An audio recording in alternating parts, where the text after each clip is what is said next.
இயேசு கிறிஸ்துவின் இணையற்ற நாமத்தில் கர்த்தர் நன்மையானதை தருவார் என்கிற ஆண்டவர் கொடுத்த வாக்கு தத்தத்தோடு கூட சேர்ந்து கிறிஸ்துவில் விசுவாச ஊழியங்களின் சார்பில் உங்கள் அனைவருக்கும் என்னுடைய அன்பான வாழ்த்துதல்களை தெரிவித்துக் கொள்கிறேன்.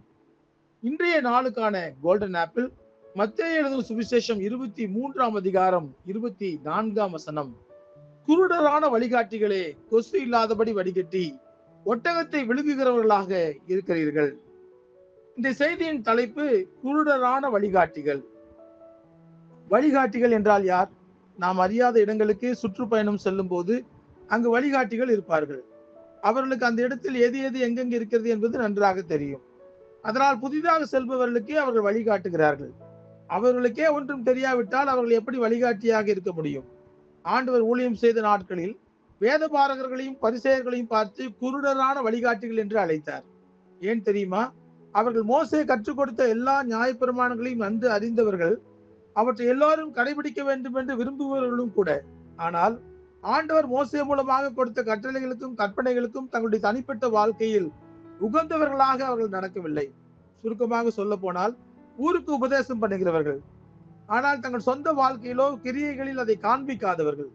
ஆகவே அவர்கள் காட்டுகிற வழிகளை கடைபிடிக்க வேண்டாம் என்று ஆண்டவரே சொல்லுகிறார். அது மட்டுமல்லாமல் அவர்களை மதிகேடர்கள் என்றும் மாயக்காரர்கள் என்றும் குருடரான வழிகாட்டிகள் என்றும் நீதியையும் இரக்கத்தையும் விசுவாசத்தையும் விட்டுவிட்டவர்கள் என்றும் கொசு இல்லாதபடி வடிகட்டி ஒட்டகத்தை விழுங்குகிறவர்களும் என்றும் கடுமையாக கடிந்து கொள்கிறார். அன்றைக்கு ஆண்டவர் சொன்ன அனைத்து குண நலன்களையும் கொண்ட வேதபாரகர்களும் பரிசேயர்களும் இன்றைக்கு நம்முடனும் இருக்கிறார்கள். ஆண்டவருக்கு ஏற்றவாறு நடக்க வேண்டிய வழிகளை போதிப்பதை எல்லாம் விட்டுவிட்டு தவறான காரியங்களுக்கு நேராக வழிகாட்டுகிறார்கள். அதனால் இன்றைக்கு பலர் ஆண்டவர் கற்றுக் கொடுத்த கண்டிப்பான காரியங்களை போதிக்காமல் உலகத்துக்குரியவர்களை போதிக்கிறவர்களாக போதகர்களாக வைத்துக் கொண்டு ஆண்டவரை விட்டு தூர போய் கொண்டிருக்கிறார்கள். பார்வைக்காக ஜெபம் பண்ணி போதகர் என்று தங்களை சொல்லிக் கொடுக்கிறவர்களை ஏற்றுக்கொள்ளாதீர்கள், கிறிஸ்து ஒருவர் தான் போதகர் என்று ஆண்டவர் சொல்லுகிறார்.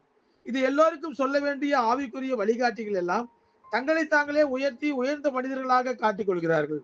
இந்த உயர்ந்த ஸ்தானம் தற்போது ஆவிக்குரிய சந்தைகளில் விற்கப்படுவதுதான் வேதனைக்குரிய ஒரு காரியம். குறை சொல்லுகிறேன் என்று தவறாக நினைக்காதீர்கள். 5000 கொடுங்கள் பாஸ்டர் பட்டம் தருகிறேன், 10,000 கொடுங்கள் பிஷப் பட்டம் தருகிறேன், 20,000 கொடுங்கள் டாக்டர் பட்டம் தருகிறேன் என்று பலர் நம்மை சுற்றி வந்து கொண்டிருக்கிறார்கள். இவர்களும் கொசு இல்லாதபடி வடிகட்டி ஒட்டகத்தை விழுங்குகிறவர்கள் தான்.